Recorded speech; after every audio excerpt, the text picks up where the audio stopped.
Hi, Mary Rose. How are you? Good, Sarah. How are you doing? Yeah, I mean, it's quite interesting, isn't it? We ask that question over and over again in our lives, and normally, yeah, fine, grand, we.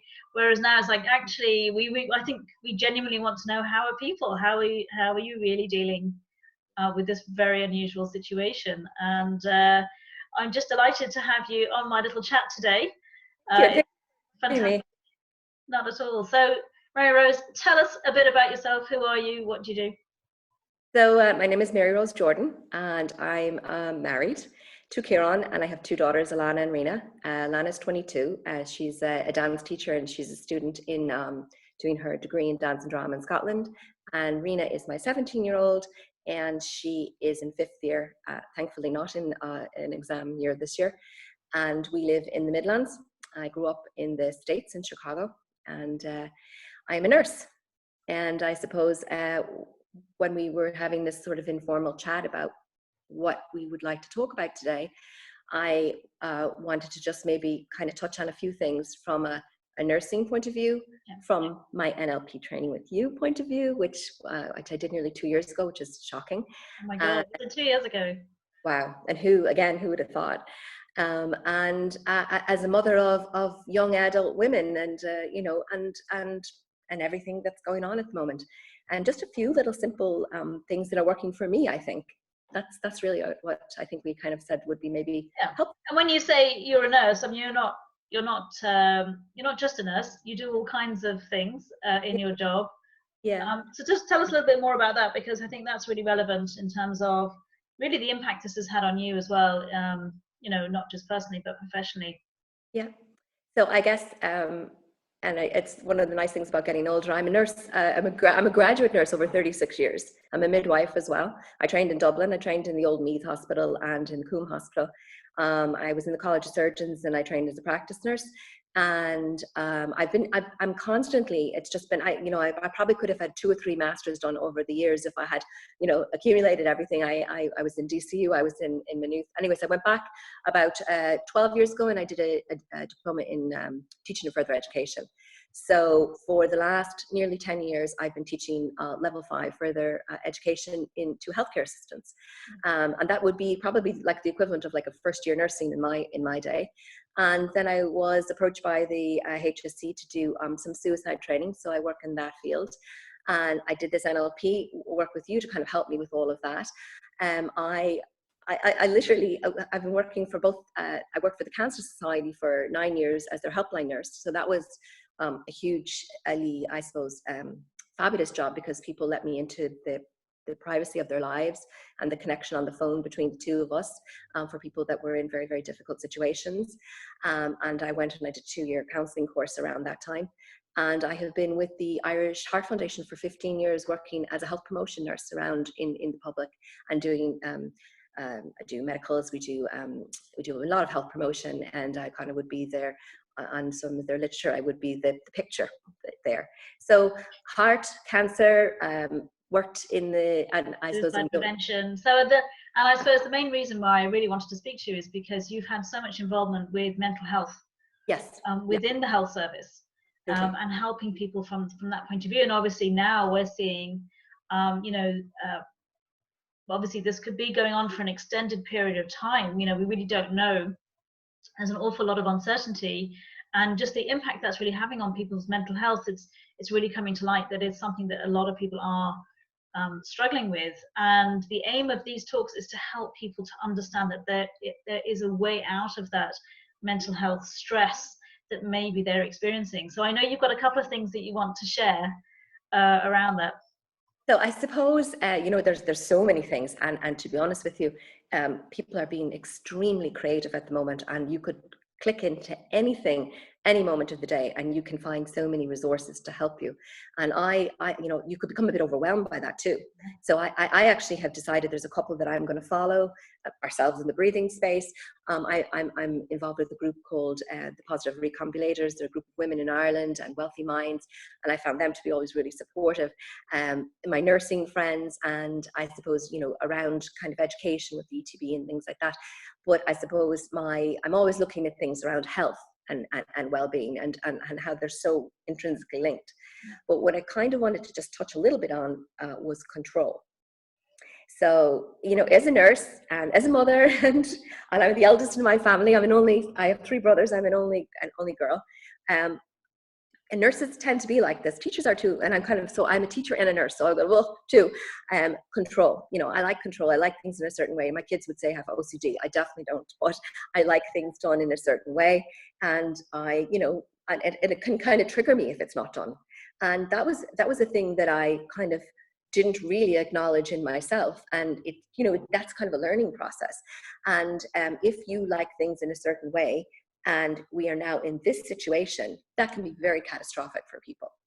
So we cannot control what's going on in our outer world at the moment. We have our leaders, and we have immunologists, and we have the greatest scientists in the world, and we have people working. And the one thing about this that is so different, say, from when we had the crash in 2008, is that kind of hit people individually.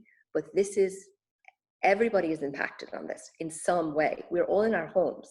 Like, it is 3 weeks ago that was unimaginable, and that has become the new normal. And it's amazing how we can suddenly change, and kind of the resilience, how it comes.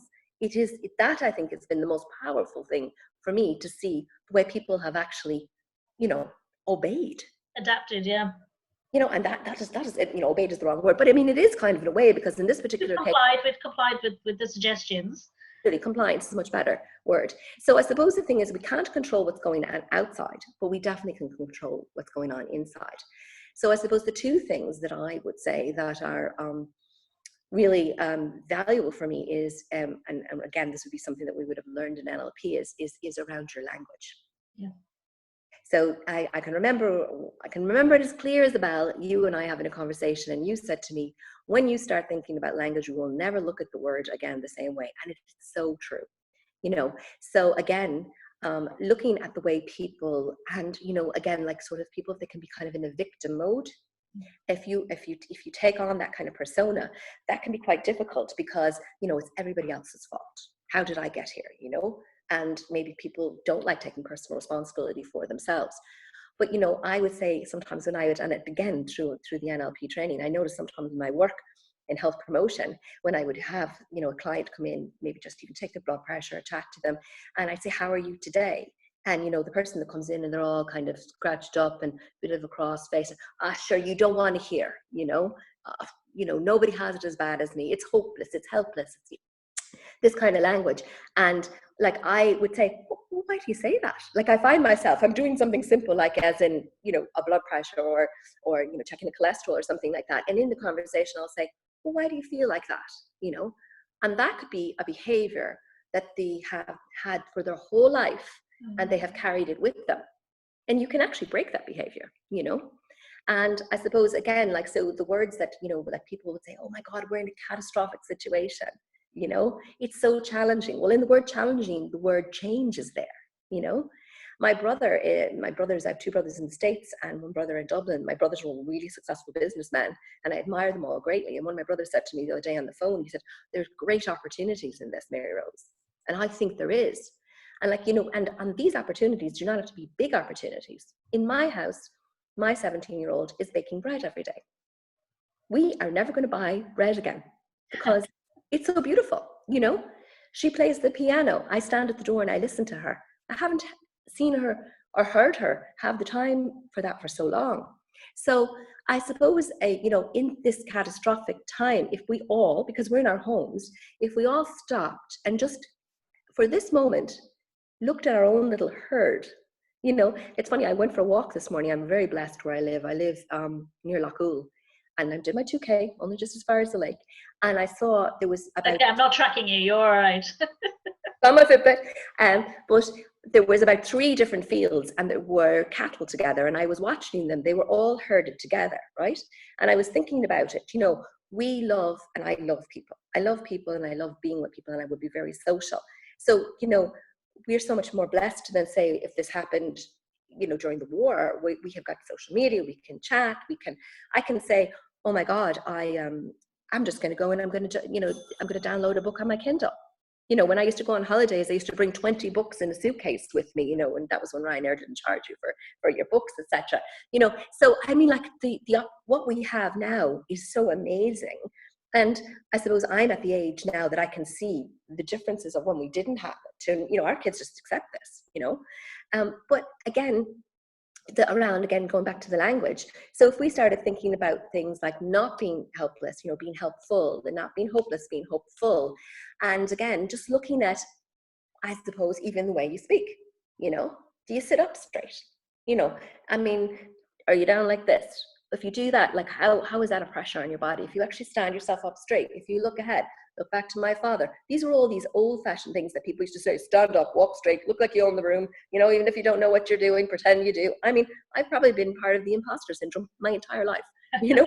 Which everybody has a bit of that. Absolutely. So again, so about the language, so, you know, language again is, even say if someone, and again, I don't want to in any way make it seem like there are lots of people going through very, very, very difficult and serious times now, because I mean, life is going on, babies are being born, people are dying. And I will say that I think for me, that is probably one of the saddest things, because one thing, as we all know, we've always said this, in Ireland, we mourn with people very beautifully. And I've heard so many sad stories of people who have not been able to do that, or can't, even children in other countries can't be able to, you know, come back to Ireland. So those kind of things, like there will be a lot of post-traumatic stress around that. And whether there can be acceptance in that or not, that's going to be very much down to the resilience and what the person. Well, we don't know if it's going to be PTSD necessarily. I think there will be a lot of pain and a lot of hurt that people will carry, that I would say that they're going to have to suspend that for the moment until this is over, and then, you know, there'll be a delayed you know, mourning period for people. So it's not necessarily going to be PTSD. Again, we have to be careful of our language.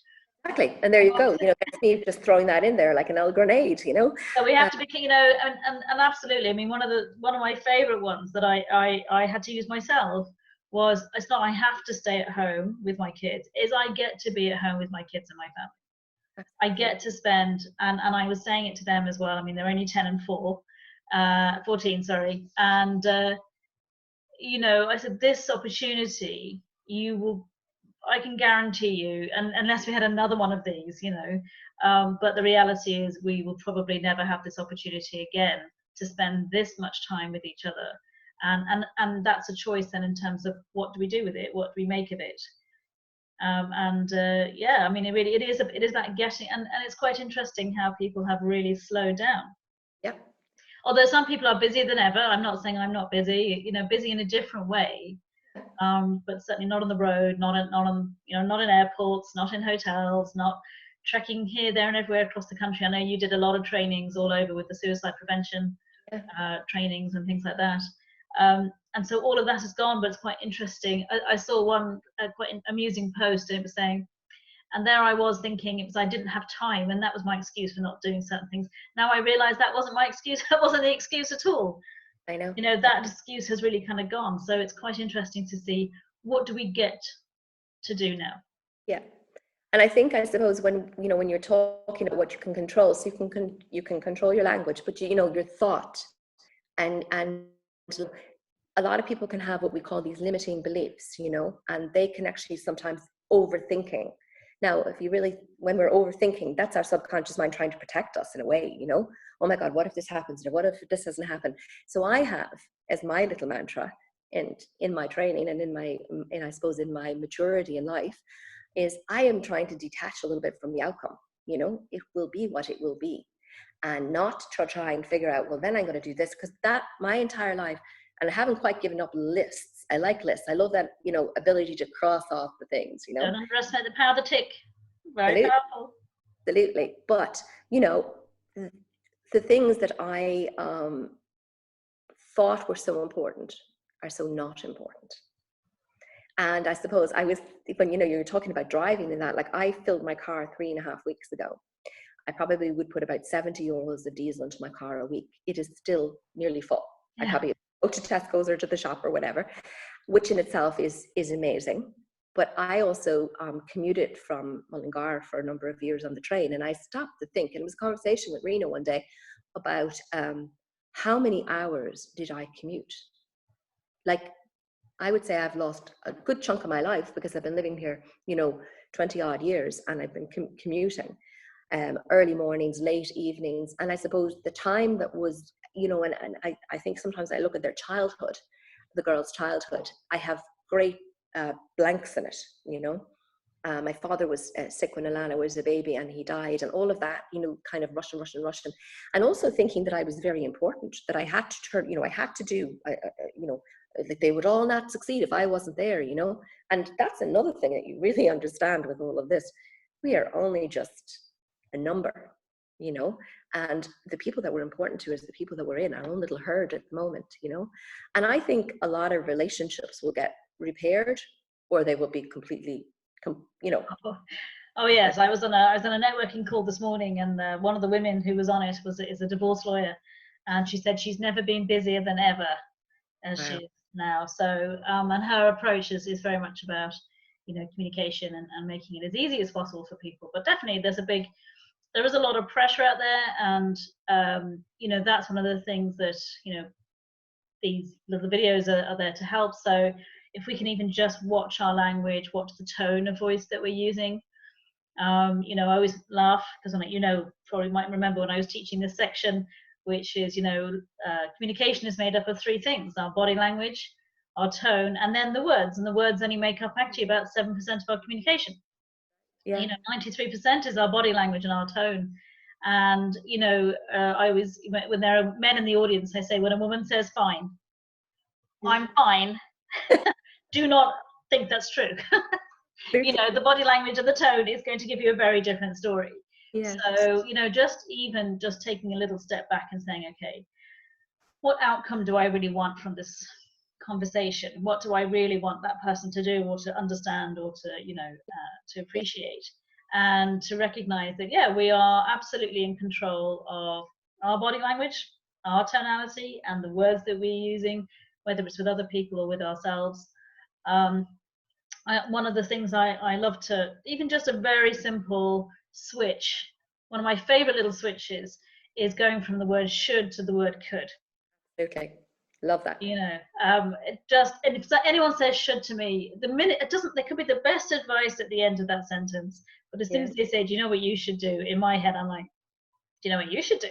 And it's very hard to take on board. Whereas if you just swap it for could, yes, it just means there's no pressure, there's no judgment. It's an option, and people will always choose it at the right moment. And the thing is, I think when we were talking about the should and the could, is when you're even with your children, like you're complimenting them and you're saying, look, you did a great job, but you've just whatever you complimented them on is gone, because then you're now saying, but I would like this to be different.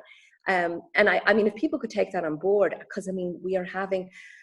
And I mean, look, listen, our house is very calm at the moment. It's very lovely. And we are very fortunate that we live in a lovely home in a lovely area, and we have grounds, we can get out. We, have a garden. That's definitely not the case for a lot of people. And that I'm so thankful. But here's the thing, 4 or 5 years ago, I was saying, oh my God, my garden is too big. There's too much work in the house. I need to downsize. So isn't it strange how this has turned out to be my greatest gift, and now I have time to do all those things that I wanted to do. But again, with regard to say children, and I've been through the small children, and children need routine. Okay, adults need routine too. But I think when you're living, and as a friend of mine said to me recently, she goes, I think that there should be a support group for parents of adult children living with them now. And I was like, oh yeah, absolutely, yeah. Because they are adults, right? And then they come back into our home, and then we're saying, well, this is the way we want things, So it's about trying, I suppose, to get a respect. And then to actually, and this has been my biggest thing, as I said over and over again, your kids are your biggest teachers. Oh, and for sure. You have to listen to the messages. And I think sometimes if you just could, and it's an old-fashioned thing, stand back, look at them, assess, and not jump into the swamp, and not to get up in the morning. And I'm the biggest offender of this. And I have to catch myself continuously. It's a work in progress. It's just, and I'm sure that if some of my family look at this, they'll probably go, that was funny. But I mean, honestly, it's my failing, and I really have to work very hard at it. And I suppose this time with my girls, is really, really, really precious, because like what you're saying, we'll probably never get it again. And you hope that, you know, if everybody could kind of just take, I suppose, if you could learn one new thing, or if you could finish one thing, or if there's something that you could say, in that period of time, I did that. You know, I know lots of people in there want to research their family trees. This is an opportunity to do it. I know many, many people have photograph albums, you know, put them in some sort of logic board. Thousands of pictures. You know, where we never would have the time to do this. Clean out the cupboard, do these sort of things. Like this is. And I don't think my home has ever been so tidy, I have to say, because I actually have time to do that. I just want to touch on one of the words that you because we do, you know, the whole thing about, I mean, language. We could talk for days about the impact of language and you know, what is it doing to ourselves and to other people. So I suppose there's a one that you touched on there, which is the word but. If we're saying a sentence and we use the but in the middle, anything we said before is negated. Yep. You know, the focus is on what comes afterwards. You can even hear a but in people's tone.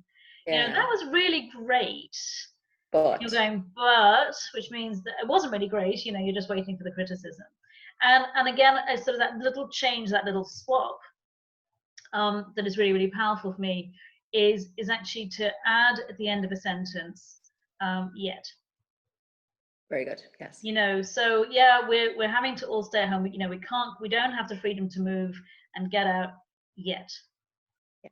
You know, and when we add the little 3 letters, I mean, they're only 3 letters, but they're so powerful. They make such a big difference. You know, we're not able to socialize yet. You know, we're not able to go and see our friends and our family yet.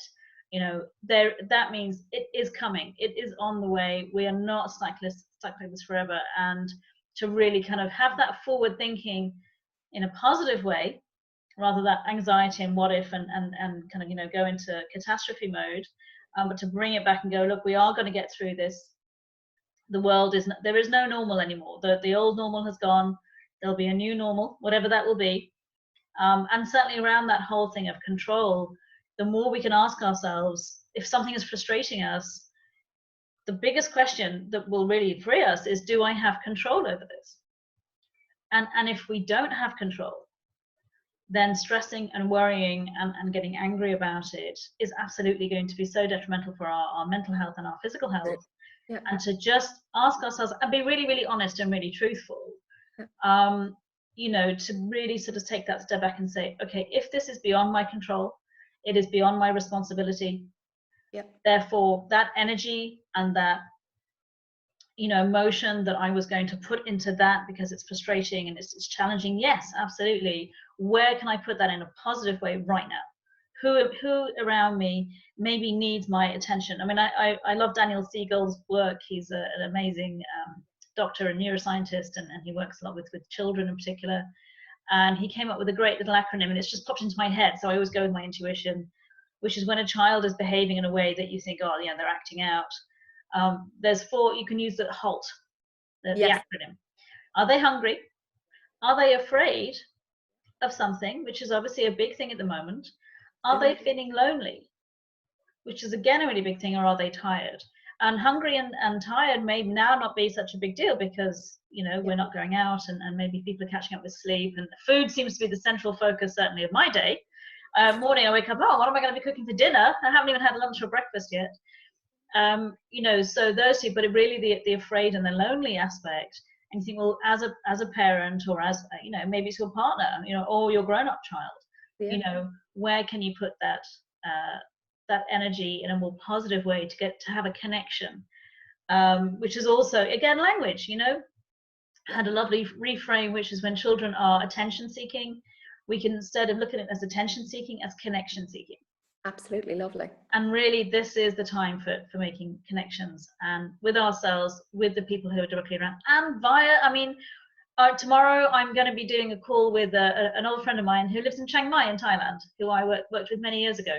And I had one from New Zealand, and I'm connecting with people from all over the world. And it is such a privilege and an honor to do that, and to reconnect with people, and to show the world, look, there's so much help out there. You know, there's all kinds of things that people can do. You know, it is possible, and it doesn't have to cost anything. Absolutely. Yeah. And that's the one thing. I mean, you know, people are saying, oh, you know, from the financial end of things, but actually, like, you know, we're coming into a beautiful time of the year. Our heating is going to be going Thank you. down. Again, gratitude, you know, for that this was happening. Australia is going into their winter. So, I mean, you know, so we're very blessed with that. I think, as you say, food is the main thing. Ireland is very reasonable for food. And so our, you know, our needs, And like, the new going out is Tesco's or Dunnes Stores or Super Value or wherever.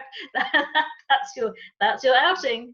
That's your going out. So. to think that eggs and flour become such, you know, valuable commodities, you know, and that, you know, like, don't touch my brown flour, don't, you know, don't be using too much of my carbonated soda, you know, the things that I find that, you know, that I find we took so much for granted before, and even yesterday I got a takeaway coffee, and yes. I was so excited. I was so excited by this takeaway coffee. I was like, oh my God, it just tasted so much better than the one I'd been making at home. And I just thought, that's amazing. This really simple pleasure that I would have absolutely taken for granted, practically on a daily basis, has now become, you know, and really to get that new insight and that new look. Well, Mary Rose, it's been an absolute pleasure chatting to you. If anyone wants any help from you, is there any way of getting in contact with you, or is there anything that you're offering? Yeah, well, I mean, I'm happy if you want to give out my email, if somebody wants to, you know, look, it's the nature of the beast, you know, and that actually is one of the things that I wanted to say also about being nurses. We tend to want to fix things. And again, it's a bit like jumping into the swamp and trying to help people and trying to, you know, what would be a good idea, etc. And that is kind of, I would nearly see as a failing. But I just like to take this opportunity. I wouldn't say it's failing. It's just nature, isn't it? Again, and nurses are incredible people. And I suppose it's the one time I've always been proud of being a nurse. My mother was a nurse. Her two sisters are nurses. My two aunts, a lot of nurses. My two sister-in-laws my three sister-in-laws are nurses. None of my kids want to be nurses. And they're all doing, and the ones who are there, the front line, and not in the front line, those who are in nursing homes and who are, I mean, just remarkable. I mean, we said, you know, about people being numbers, but actually, you know, absolutely, I think we've had such an appreciation now building for our health service and the workers who are there really at their absolute own risk, day in, day out, and to do their jobs, you know, to help other people. It's just remarkable. Well, that's the one thing that I have never felt such pride of being a nurse, but also, and I suppose, again, if any of my students ever see this, and healthcare systems are, you know, the value, and like they've been in touch with me, quite a few of them, and telling me about, you know, the PPE situation, etc., and, you know, saying, oh, you said this, and like things about washing your hands and all of that, and the way they're looking at infection, etc. And, you know, I would like very much to shout out to them, because they are the backbone. You know, they're doing the work that we did when we were young students, and again, the student nurses that have come, that literally have been, and the doctors that are being taken, and people that are today, they're on the news, you know, NUIG's medical students who've just graduated straight in. Absolutely. So I think is something that is unprecedented again. So, you know, we are definitely living in historical times. It would be really valuable for people to keep little notes and to keep diaries, and, you know, I mean, it's again, it is interesting. Like, I have always had a little diary at the side of my bed, and I just, you know, wrote down 7 positive things. And this is, again, when you're talking about little you know, things you can do, 7 things at the end of the day that I'm thankful for. You know, I'll be thankful for speaking to you today. I'm thankful for my walk to the lake.